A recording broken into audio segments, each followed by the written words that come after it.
नमस्कार साथियों, good morning. वेदांत classes की इस क्लास में आपका हार्दिक स्वागत व अभिनंदन। साथियों, आज हम चर्चा करेंगे 2 फरवरी 2025 से रिलेटेड जो भी करंट फैक्ट बनते हैं उसके ऊपर चर्चा करेंगे। और आज का जो पहला प्रश्न है वो आपके सामने है कि विश्व पारिवारिक या विश्व शांति दिवस प्रत्येक वर्ष कब मनाया जाता है? 1 जनवरी, 2 जनवरी, 3 जनवरी या 4 जनवरी? बताइए जल्दी से, इसका आंसर कमेंट करके बताओ। देखता हूँ कौन सा विद्यार्थी सबसे पहले आंसर देते हैं। कुछ विद्यार्थी आंसर दे रहे हैं इसका। बिल्कुल सही है। ये जिन्होंने इसका आंसर दिया है उन विद्यार्थियों का सही है। 1 जनवरी को प्रतिवर्ष विश्व पारिवारिक दिवस और विश्व शांति दिवस मनाया जाता है।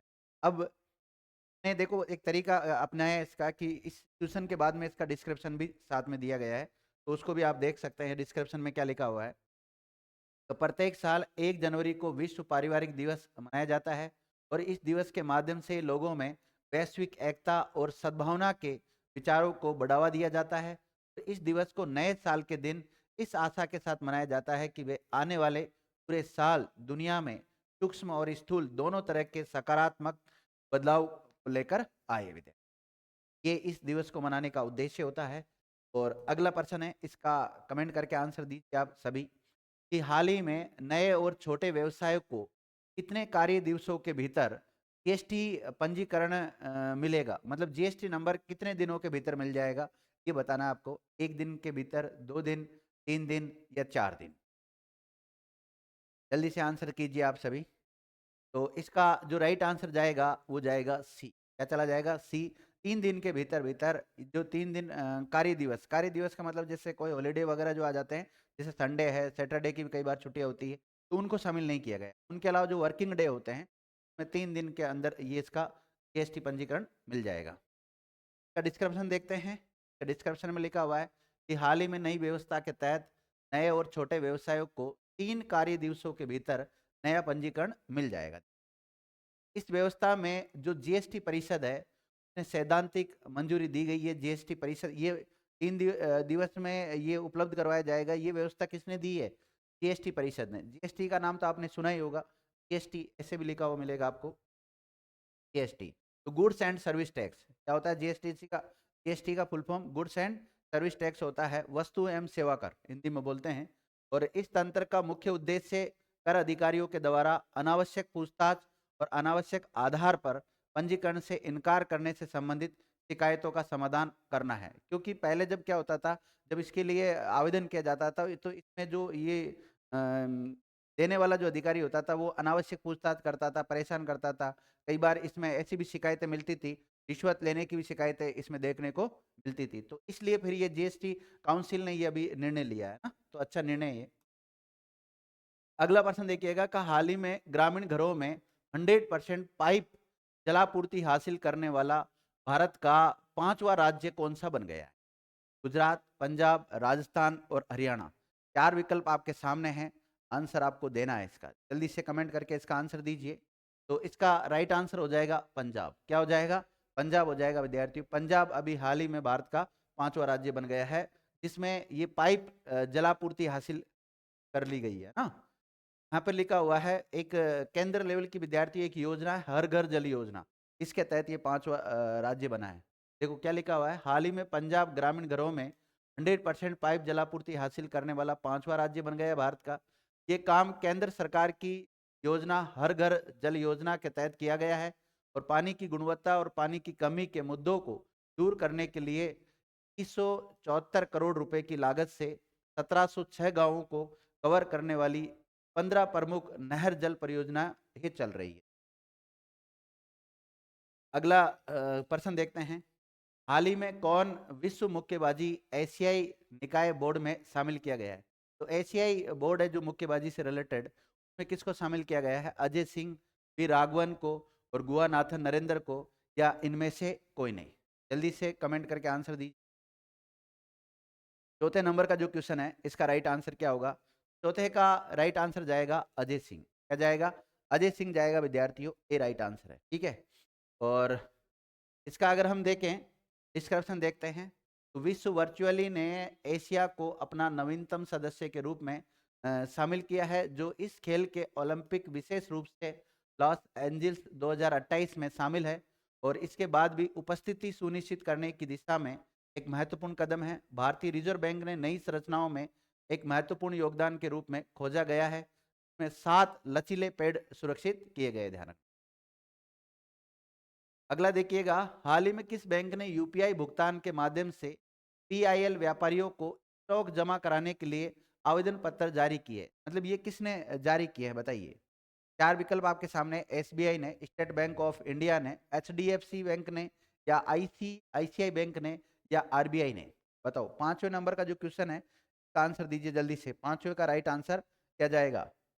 5वें का राइट आंसर जाएगा विद्यार्थियों RBI, reserve bank of India ने, रिजर्व बैंक ऑफ इंडिया ने। इसका डिस्क्रिप्शन देख लीजिए आप एक बार, कि हाल ही में भारतीय रिजर्व बैंक ने घोषणा की फुल केवाईसी किराए के भुगतान उपकरण जैसे डिजिटल आईडी है, परमिट कार्ड है, मेट्रो रेल कार्ड धारक अब गूगल पे, फोन पे जैसे स्टूडेंट पार्टी ऋणों के माध्यम से यूनिफाइड क्रेडिट कार्ड और मेट्रो रेल कार्ड के धारक भुगतान कर सकते हैं और प्राप्त भी कर सकते हैं। ध्यान रखना। 6 नंबर का प्रश्न है, इसको देखिएगा। हाल ही में यूपी में कहां पर भारत के पूर्व प्रधानमंत्री अटल बिहारी वाजपेयी की जो प्रतिमा है उसका अनावरण किया गया है? तो भारत के पूर्व प्रधानमंत्री अटल बिहारी वाजपेयी की प्रतिमा का अनावरण किया गया अभी उत्तर प्रदेश में। वो कौन सी जगह पर किया गया? आगरा में, गोरखपुर में, लखनऊ में, और चौथा दे रखा है नई दिल्ली में। ये नई दिल्ली तो खैर इसमें आता ही नहीं। तो राइट आंसर क्या चला जाएगा? लखनऊ चल जाएगा। क्या हो जाएगा? लखनऊ। उत्तर प्रदेश की राजधानी भी क्या है? लखनऊ है। कौन सी नदी के किनारे है? तो गोमती नदी के किनारे। और इसको देख के हम इसका डिस्क्रिप्शन देखते हैं। तो हाल ही में राजधानी लखनऊ के कुड़िया घाट पर, कहाँ पर? कुड़िया घाट पर पूर्व प्रधानमंत्री भारत के जो अटल बिहारी वाजपेयी है उनकी प्रतिमा का अनावरण किया गया है। इस मौके पर भारत के जो रक्षा मंत्री राजनाथ सिंह जी वो उपस्थित थे, और उत्तर प्रदेश के जो मुख्यमंत्री है योगी आदित्यनाथ जी वो भी उपस्थित थे। और प्रतिमा बनाने वाले व्यक्ति का नाम था अमरपाल सिंह। ये प्रतिमा किसने बनाई है? ये भी बन सकता है पर्सन, अमरपाल सिंह जी ने बनाई थी। इनको भी सम्मानित किया गया था यहाँ पर। और यहाँ के जो लोकल विधायक थे डॉक्टर नीरज बोरा, उन्होंने कार्यक्रम की शुरुआत करते हुए कहा कि अटल जी की पहली रचना इसी घाट पर संपन्न हुई थी। उन्होंने बताया कि अटल जी की पहली रचना है वो इस घाट पर। कौन से घाट पर? कुड़िया घाट पर। ये कुड़िया घाट का भी नाम याद रखना, यहाँ से भी सवाल पुटअप होने की संभावना रहती है। अगला जो प्रश्न है इसको देखिएगा। अगला प्रश्न क्या है? अगला प्रश्न आपके सामने है कि हाल ही में कौन भारत का पहला शून्य अपशिष्ट हवाई अड्डा बन गया है? 4 हवाई अड्डों के नाम दे रखे हैं, इनमें से शून्य अपशिष्ट हवाई अड्डा कौन सा एयरपोर्ट बन गया है? मुंबई एयरपोर्ट, इंदौर एयरपोर्ट, दिल्ली हवाई अड्डा, सांगानेर हवाई अड्डा। बताओ कौन सा है इसमें? कमेंट करके जल्दी से आंसर दीजिए। तो इसका राइट आंसर जाएगा विद्यार्थियों इंदौर हवाई अड्डा। क्या जाएगा? इंदौर हवाई अड्डा। हालांकि इंदौर हवाई अड्डा को दूसरे नाम से भी जाना जाता है, इसका नाम है अहिल्याबाई होलकर हवाई अड्डा। भारत का पहला शून्य अपशिष्ट हवाई अड्डा बन गया है। और भारतीय विमानपत्तन प्राधिकरण ने एक अभूतपूर्व शून्य अपशिष्ट परियोजना का अनावरण किया है, जो कि अभिनव 4R रणनीति और साहसिक हरित प्रथाओं के उपयोग के माध्यम से इंदौर हवाई अड्डे में क्रांतिकारी बदलाव लाएगी विद्यार्थी। तो इसका राइट आंसर भी गया था। अगला प्रश्न देखते हैं, इसका आंसर दीजिए आप लोग, कि हाल ही में भारत के किस आईआईटी ने नेक्स्ट जनरेशन एमोल्ड डिस्प्ले के लिए अनुसंधान केंद्र शुरू किया है? तो ये अनुसंधान केंद्र हाल ही में किसके द्वारा शुरू किया गया है? IIT Madras, IIT Kanpur, IIT Mumbai और आईआईटी दिल्ली। बताओ किसके द्वारा? 8वें नंबर का जो क्वेश्चन है इसका राइट आंसर क्या जाएगा? जल्दी से कमेंट कर दीजिए। तो 8वें का राइट आंसर जाएगा ए। क्या जाएगा? ए जाएगा, आईआईटी मद्रास के द्वारा इसकी शुरुआत की गई है। डिस्क्रिप्शन देख लेते हैं इसका, क्या लिखा हुआ है। कि हाल ही में भारतीय प्रौद्योगिकी संस्थान आईआईटी मद्रास ने स्मार्टफोन, टैबलेट, घड़ियों और पहनने योग्य उपकरणों के लिए अगली पीढ़ी के एमोल्ड डिस्प्ले विकसित करने के लिए एक अनुसंधान केंद्र शुरू किया है।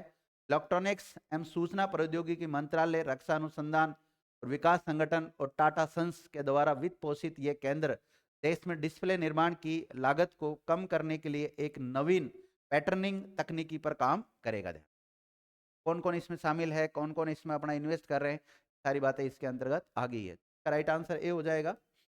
अगला क्वेश्चन देखिएगा, हाल ही में दुनिया की सबसे बड़े जल विद्युत बांध जल विद्युत बांध, जो हाइड्रो एनर्जी से संबंधित जो बांध है उसका निर्माण कौन सा देश कर रहा है, मतलब किसने इसका निर्माण किया है, जो बहुत बड़ा जल विद्युत बांध है, ध्यान रखना, बहुत ज्यादा मात्रा में जल से विद्युत उत्पादित की जाएगी, उस देश का नाम बताइए। रसिया, भारत, श्रीलंका, चाइना। तो इतना बड़ा काम कौन कर सकता है, आप अंदाज लगा सकते हैं विद्यार्थियों, ये काम किसने किया है, ये किया चाइना ने। डी राइट आंसर होगा। 90 नंबर का जो क्वेश्चन है इसका राइट आंसर चला जाएगा।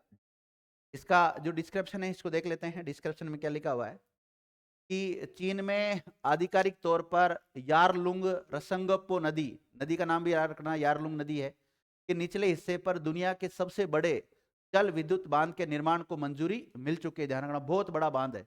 इस महत्वाकांक्षी परियोजना में सालाना लगभग 300 अरब किलोवाट प्रति घंटे बिजली पैदा होने की उम्मीद है, जो कि मध्य चीन में वर्तमान सबसे बड़े बांध थ्री गोदरेज बांध की क्षमता से 3 गुना बड़ा है।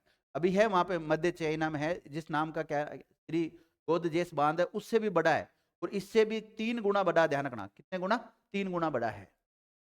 तो इससे बड़ा बांध होने की तरफ जा रहा है, और कौन सी नदी पे, यारलुंग नदी पर बनाया जा रहा है ये बांध। अगला और आज का जो अंतिम क्वेश्चन है इसको देखिएगा।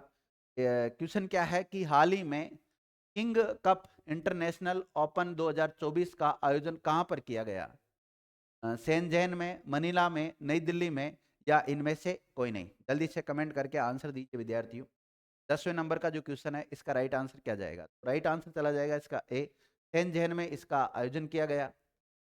डिस्क्रिप्शन देख लेते हैं इसका कि हाल ही में कॉमनवेल्थ गेम चैंपियन लक्ष्य सेन उन 8 शीर्ष खिलाड़ियों में से एक है जो King Cup International Badminton Open 2024 में प्रतिस्पर्धा की है, और इस tournament People's Republic of China के शेनज़ेन में आयोजित किया गया है। कहाँ पर किया गया है इसको, शेनज़ेन में आ गया यहाँ पर।